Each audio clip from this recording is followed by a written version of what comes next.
So we'll play Quizlet live after. All right, so these populations, that's a review. What's the definition?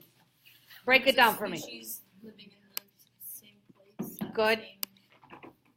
Yes, same time. Good. All members of species, because if you want to do levels of organization, who could tell me the levels? Starting with organism, then species, then population, then community, ecosystem, biosphere. Good job.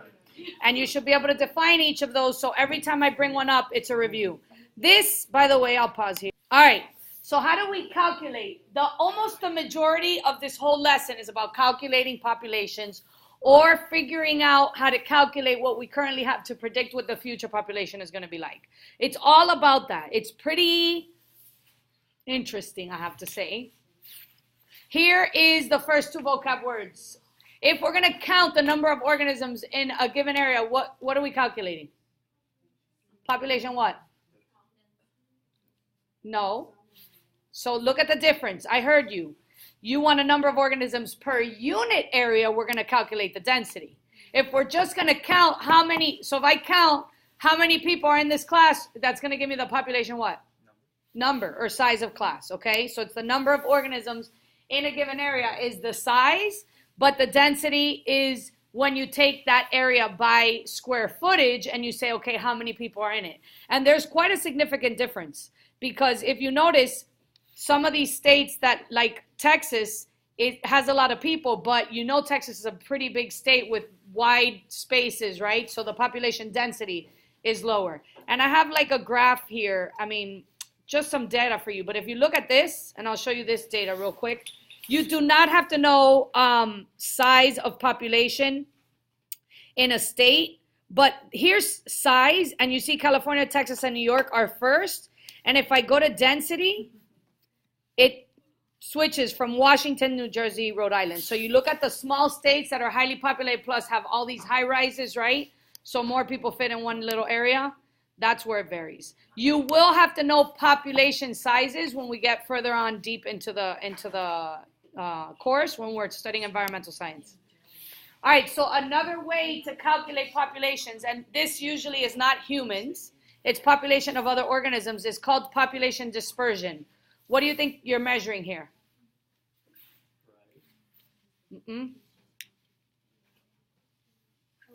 Arrangement. Good. It's how organisms are arranged in a given area. So tell me about the different arrangements that you see in this picture. Dispersed evenly right here.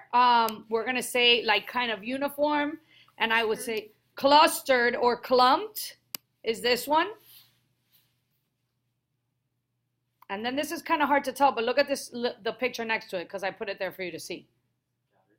Scattered. It's at random. There's no order at all. It's definitely scattered. So what do you think is the most common form of dispersion in clumped? Why? Why? So like what kind of behavior you think will bring them together? Resources. So they're going to search for things and they're going to be like, hey, here they are. Come with me, right? What else? Reproduction. So they want to be able to mate and care for their young. What else? Good. Protection is definitely one of them. And group work. So teaming up. So I'm introducing different ways of calculating populations of all organisms, but the majority of the notes for this unit at some point is going to focus only on the human population, okay? Right now we're kind of all over the place. So how do we calculate when a population grows? What gets considered? Birth rate. What else? Death rates. What else? Reproduction, yes. So that's going to be involved in death rate, right? So now we're going to break down those two words. But when you're calculating growth of this classroom, it's rare somebody's going to be born and come into this class, right? It could happen that somebody passes away and leaves the class, or somebody leaves in other ways. What kind of ways? They quit at migration. Good. So hopefully not. People can come in that don't belong, that are not originally from here from another class, or people can leave Population. What are you going to add and subtract to measure growth rate? If I need to measure growth rate, what's the formula? Good. Birth plus immigration. Correct. Death plus emigration. If I'm going to calculate natural increase, so I just want to measure how the population increases naturally, I'm going to eliminate immigration from the formula, and I'm just going to calculate births minus death. You want to underline this word natural increase because that's a vocabulary word. Okay? Yes. What type of so those are two different types of growth rates? We're going to talk about what factors influence all of these things. Now, before I get there, this is one of those math questions on the AP exam. It's called the rule of 70. Has anybody ever seen it? Yes.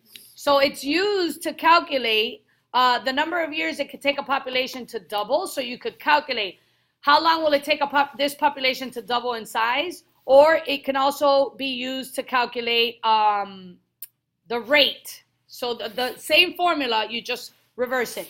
I'm not going to talk about this because there's an assignment that you're going to take on, kind of like with the lab. You're challenged, and then we'll go over this tomorrow. So I'm going to skip this slide for now. All right, so what factors can influence population changes or growth rates or all of these things? They actually consider that a study, which is called population dynamics. So how do populations change? What can happen? Just a refresher. This should be easy. What can happen to they can what? Well, yes, but this is so easy. They can grow or decrease or stay the same. Yes.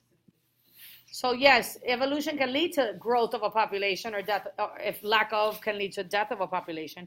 But populations are either going to grow, stay the same, or shrink. And we're going to see why this happens. That's what we're going to be kind of focusing on for the next 20 slides. Yes, and then predicting. So this is one term, and again, this is referencing all types of organisms. You're either going to be considered what they call K strategists or R strategists. Who's heard of those? You should have heard of these in biology at some point, maybe AP Bio, maybe not.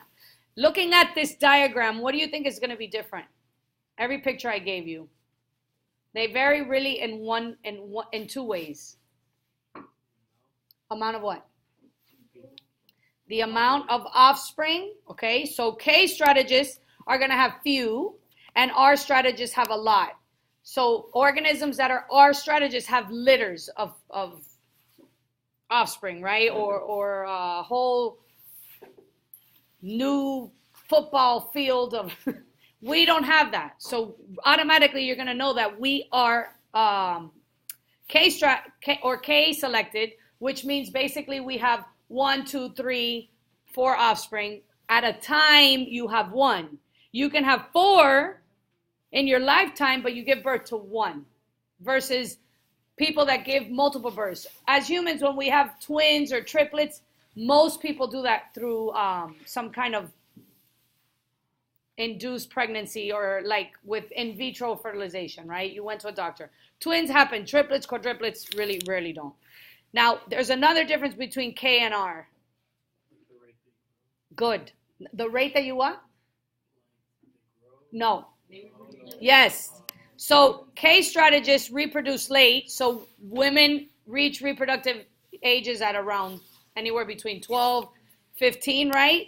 R will reproduce at a young age. So like a puppy after a year of birth, which really means they're 7, but a year later can give birth to a litter, and they can have 6 and 7 puppies in that one delivery. All right, so you're going to be exposed to a lot of curves, okay? And they describe changes in population. So they're also describing the influences in a population, growth and decline. But this is what's called the survivorship curve. And in this curve, you have to know the difference between type 1, 2, and 3. So 3 includes organisms like trees, and there's a lot of other organisms. 2 includes birds and ducks and a whole, and this diagram is just showing you. And this is humans. Anybody understand what's going on here and can describe one? What?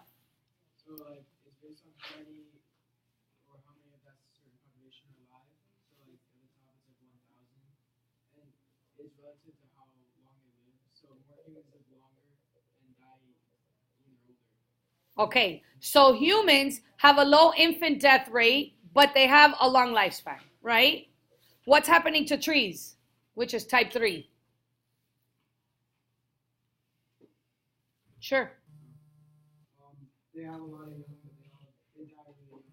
They can die really young. So it's hard. Think of grass, right? Or a plant or any tree growing has a real high chance of not making it.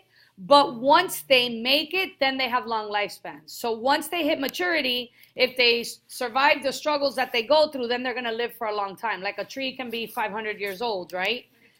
Yes, true. Because you know their beginning is very rough and the chances of survival, right, going from the beach, especially with population increase. And then type 2, they're kind of all over the place. They can die young, they can die, not die young. There's just really no measurement to describe it.